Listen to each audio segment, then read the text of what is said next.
할렐루야, 수요 중보기도회. 오늘은 호세아서 9번째 시간, 바람을 심고 바람을 거두다 라는 제목으로 말씀을 보겠습니다. 우리 다 같이 호세아서 8장 읽어보겠습니다. 나팔을 내 입에 댈지어다. 원수가 독수리처럼 여호와의 집에 덮치리니 이는 그들이 내 언약을 어기며 내 율법을 범함이로다. 그들이 장차 내게 부르짖기를 나의 하나님이여 우리 이스라엘이 주를 아나이다 하리라. 이스라엘이 이미 선을 버렸으니 원수가 그를 따를 것이라. 그들이 왕들을 세웠으나 내게서 난 것이 아니며 그들이 지도자들을 세웠으나 내가 모르는 바이며 그들이 또 그 은금으로 자기를 위하여 우상을 만들었나니 결국은 파괴되고 말리라. 사마리아여 내 송아지는 버려졌느니라. 내 진노가 무리를 향하여 타오르나니 그들이 어느 때에야 무지하겠느냐. 이것은 이스라엘에서 나고 장인이 만든 것이라. 참신이 아니니 사마리아의 송아지가 산산조각이 나리라. 그들이 바람을 심고 광풍을 거둘 것이라. 심은 것이 줄기가 없으며 이삭은 열매를 맺지 못할 것이요 혹시 맺을지라도 이방 사람이 삼키리라.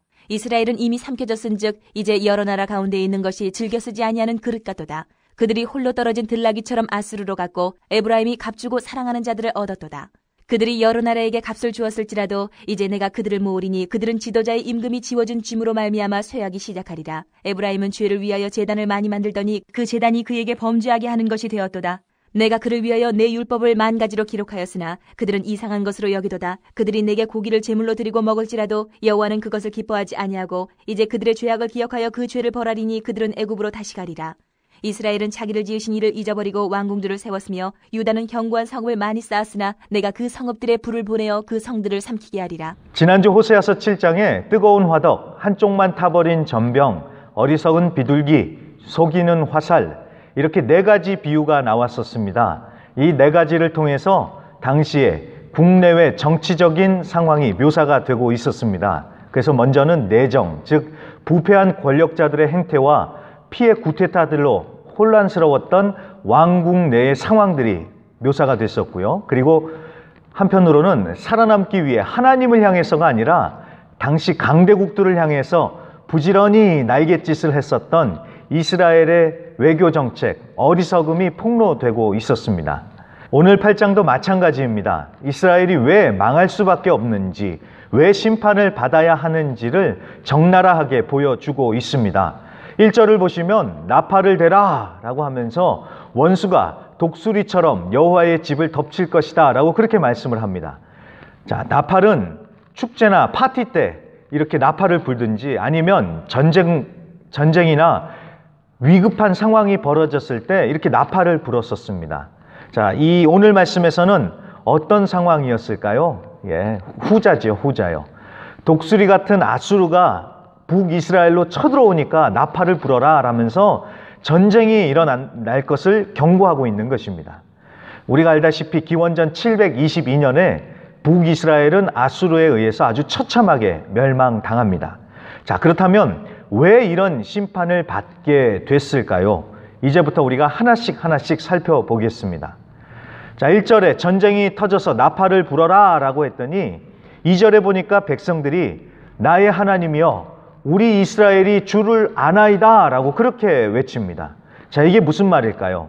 이제 망하게 생겼으니까 그제서야 하나님을 찾으면서 우리가 하나님을 압니다. 우리가 예배도 꼬박꼬박 드리고 헌금도 빠지지 않고 드렸습니다. 그런데 라고 지금 이 얘기를 하는 것입니다.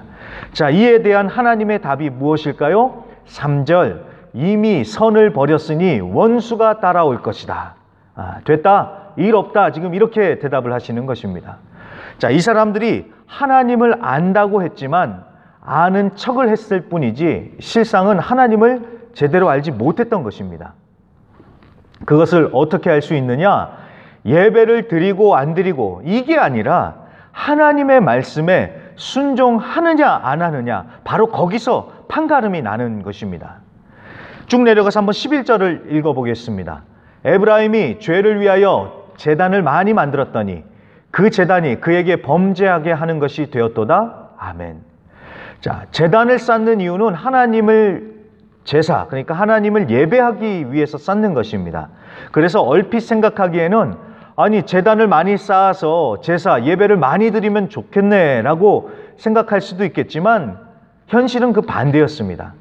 제사를 드리면 드릴수록 그것이 죄가 되고 있었던 것입니다. 여러분 정말 충격적이지 않습니까? 거짓말하고 도둑질하고 간음한다고 해서만 죄를 짓는 것이 아니라 예배를 드리는 것도 죄가 되는 것이었습니다. 자, 왜 이런 일이 벌어졌을까요? 우상 숭배 때문에 그런 것이고 또 하나님의 말씀에 순종하지 않았기 때문에 그런 것입니다. 12절과 13절을 보겠습니다.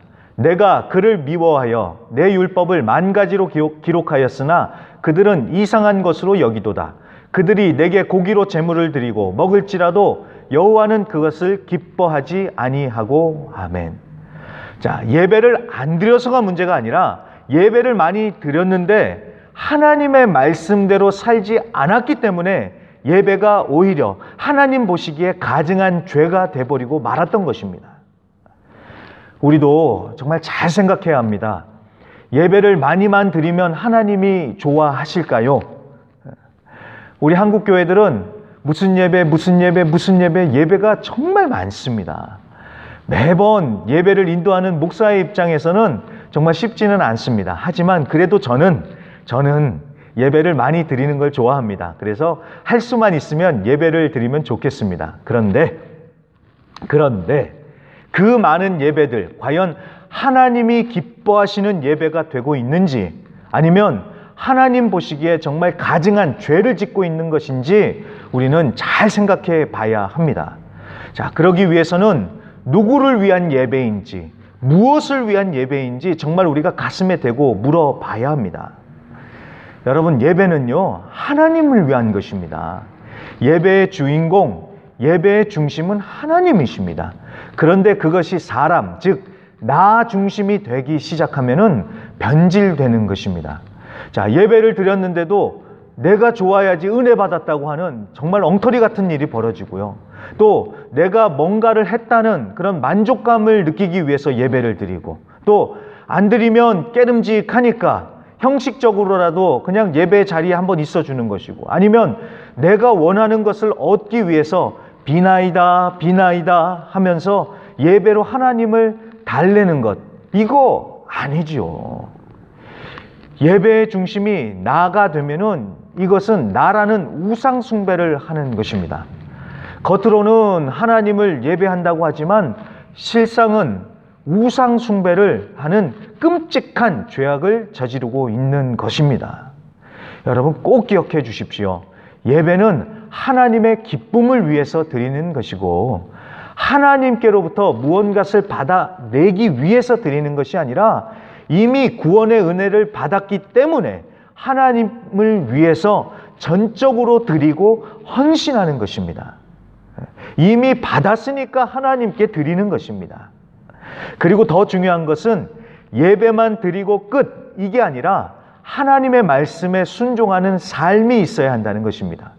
제가 몇 차례 이미 말씀드렸지만 하나님은 예배만 보시는 것이 아니라 예배를 드리는 예배자의 삶을 보십니다. 주여 할렐루야 하면서 뜨겁게 예배는 드리지만 사는 것은 말씀과 영 딴판이라면 하나님은 그 예배 받지 않으십니다. 오늘 이스라엘 백성들이 바로 그것 때문에 심판을 받는 것입니다. 11절부터 13절, 수도 없이 많은 제단을 쌓고 제사, 예배를 드렸습니다. 하지만 5절과 6절, 송아지를 가져다 놓고 이게 하나님이다 라고 하면서 예배를 드리는 끔찍한 우상 숭배가 행해졌고, 1절, 3절, 12절에 하나님이 율법을 만 가지로 기록하셔서 그러니까 하나님의 뜻을 알려주셨지만 그것은 무시하고 자기 마음대로 자기들 원하는 대로 살고 있었으니 그들의 예배는 하나님 앞에 죄가 되고 만 것입니다. 자, 그래 놓고서 2절에 우리가 하나님을 안다라고 하니 하나님이 얼마나 기가 막히시겠습니까? 오늘날 우리가 살고 있는 이 시대 여기저기서 예배 회복을 말합니다. 예배가 회복돼야 된다고요. 자, 그 말은 예배 순서나 분위기를 조금 바꿔보면 된다, 이것만이 예배의 회복이 아니지요. 근본적으로 우리의 삶이 변화되고 개혁돼야 진정한 예배 회복이 일어나는 것입니다. 하나님을 경외하며 하나님의 말씀에 순종하는 삶으로 말입니다. 말씀을 조금 더 보겠습니다. 이스라엘 백성들의 예배가 심판을 막기는커녕 오히려 심판을 불러일으켰다. 우상 숭배와 더불어서 하나님의 말씀에 불순종하는 삶 때문이다라는 것을 우리가 지금까지 봤습니다. 거기에 좀 더 몇 가지 더 추가적으로 진술이 되고 있는데 4절입니다. 4절에 보면은 이 사람들이 자기들 마음대로 왕을 세운 것이 지적되고 있습니다. 자, 이스라엘은 신정국가입니다. 신정국가. 그 말은 하나님이 다스리는 나라다라는 뜻입니다. 그렇기 때문에 왕도 하나님이 직접 세우시는 것입니다. 그런데 자기들 마음대로 쿠데타를 일으켜서 스스로 왕이 되는 일이 벌어진 것입니다. 결국 자기들이 하나님을 대신하면서 하나님 행세를 하고 있는 것입니다. 여러분, 죄란 무엇입니까? 내가 하나님이 돼서 내 마음대로 하는 것, 이것이 바로 죄의 본질입니다.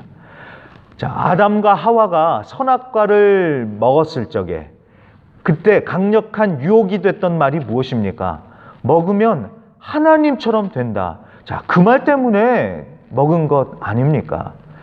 내가 하나님이 돼서 하나님처럼 내 마음대로 하는 것, 이것이 죄의 본질이다라는 것을 여러분 꼭 기억해 주십시오. 자, 그리고 계속해서 9절을 보면은 값주고 사랑하는 자들을 얻었다라고 합니다. 자, 사랑을 돈을 주고 샀다라는 말인데, 자, 돈을 주면서까지 사랑을 구걸해야 하는 아주 비참하고 굴욕적인 상황을 묘사하고 있는 것입니다. 자, 이 말은요, 다른 나라들에게 조공을 바쳐가면서 살아보겠다고 발버둥을 쳤다, 그 얘기를 하는 것입니다.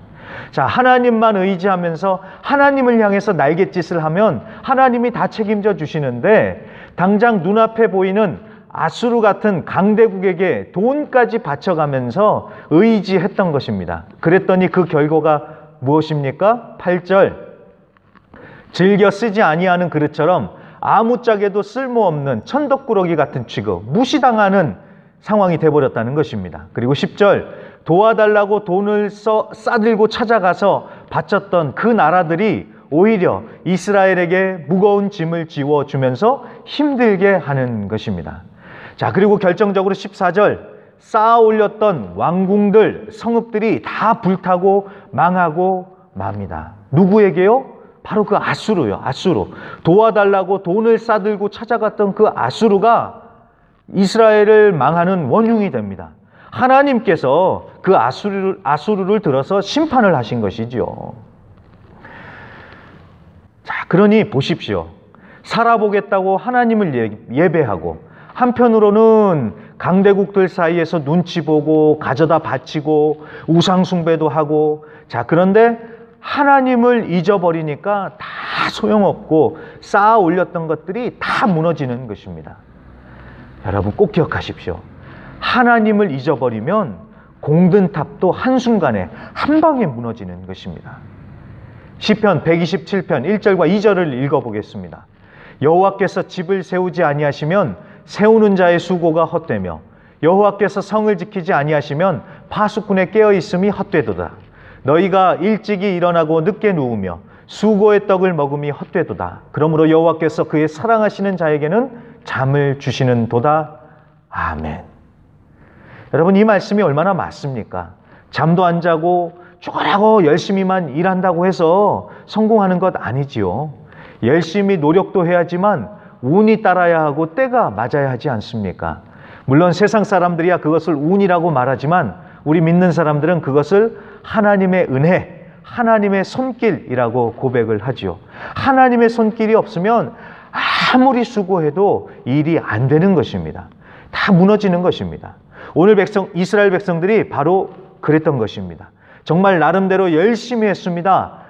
성공을 위해서 살아보겠다고 이런 수 저런 수 머리를 굴려가면서 그냥 아둥바둥 쌓아 올렸습니다. 하지만 하나님을 잊어버렸기 때문에 한순간에 다 불타고 무너진 것입니다.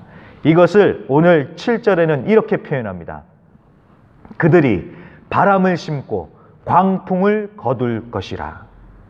그들이 바람을 심고 광풍을 거둘 것이라. 자, 바람을 심었답니다. 그랬더니 광풍이요, 미친 바람, 회오리, 태풍을 얘기하는 겁니다.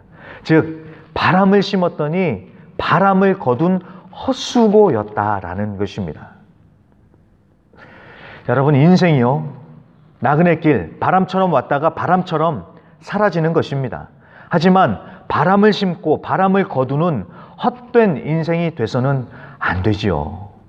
그냥 열심히 수고하면서 쌓아 올리는 것만이 중요한 것이 아니라 하나님을 잊지 않아야 한다는 사실을 꼭 기억해 주시길 부탁드립니다.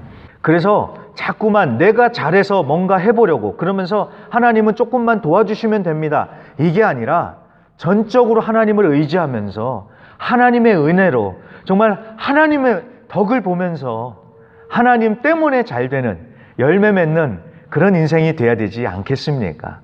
정말 하나님 덕분에 잘 되는 귀하고 복된 그런 인생이 되실 수 있기를 주의 이름으로 간절히 부탁드립니다. 그럼 오늘도 오늘 말씀을 기억하시면서요, 주여 일창하시고 우리 나같이 중보기도의 사명을 감당하겠습니다. 다 같이 외칩니다. 주여!